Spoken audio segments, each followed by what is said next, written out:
はい、皆さん、こんにちは。じゃあ、今日もよろしくお願いします。じゃあ、今日は、製品と商品、作品、用品の違いについて説明していきたいと思います。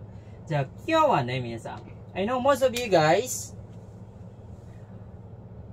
most of the time, nako-confuse tayo how to use, how to use the seihin, shohin, sakuin, and yohin. These words, guys, are pertaining to products itself. So, paano nyo ba ma-determine yung pagkakaiba nila?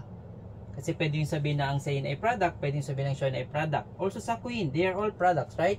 They are all work of or production, came from production. Pero, sabi ko nga, learn the kanji. Dito pa lang sa kanji, makikita nyo yung bawat meaning ng isang words in Japanese. Okay, let's have the seihin. Ito.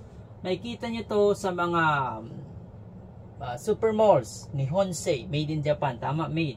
So itong seihin, guys, ito ay products din. Again, ito ay product, came from raw materials. However, not ready for sale. Okay? Produkto, raw materials, galing sa raw materials but not ready for sale. Meaning to say, nandun pa siya sa loob ng factory or production, ongoing yung QC niya, pag-check, quality checking, until mailabas. And then, ma-deliver siya sa mga distributor or mga outlets na kung saan pwede na siyang ibenta. Okay, pag pwede na siyang ibenta, ayun na yung shohin. Ito na yung makikita mo sa mga mall, supermarket. Ang shohin naman ay products, then ito naman ay ready na for sale.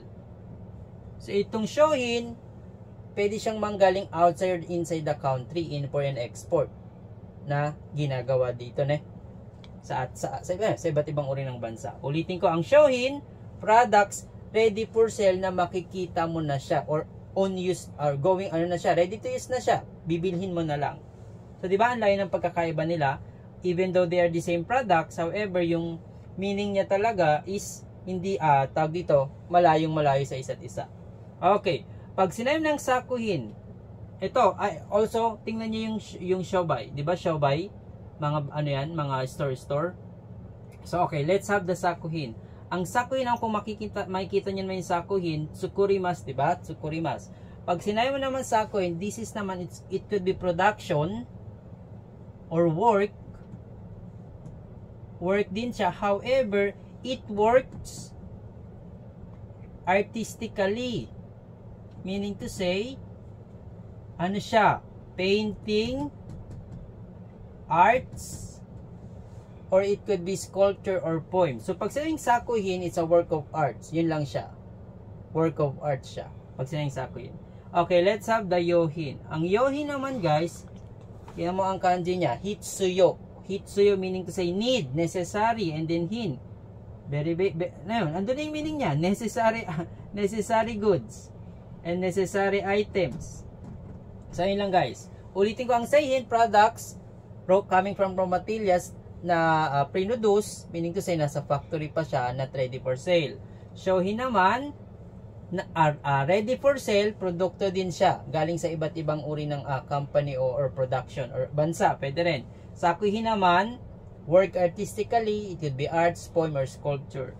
Yohin naman, any necessary goods, any necessary good, that's what you called yohin. Fuyohin, unnecessary goods or unnecessary items.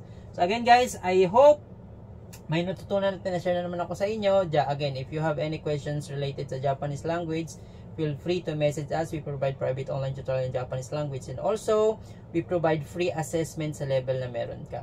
Minasan, mata yoroshiku onegai shimasu. Arigatou gozaimashita. Ne. Is studying, living, and working in Japan part of your wish list? Wish granted with Beyond Visa and Educational Consultancy Services. We are a student visa consultancy firm that assists young professionals on how to study in Japan through our work and study program. We provide transparency in our program, having a company owner who has been in Japan on a student visa program for 2 years, studying the Japanese language. Our friendly staff also speaks Japanese and will guide you through the entire application process. Our partner language schools in Japan are accommodating. Free one-on-one orientation over the phone may be provided. We also offer private online tutorial in Japanese language and Japanese flashcards.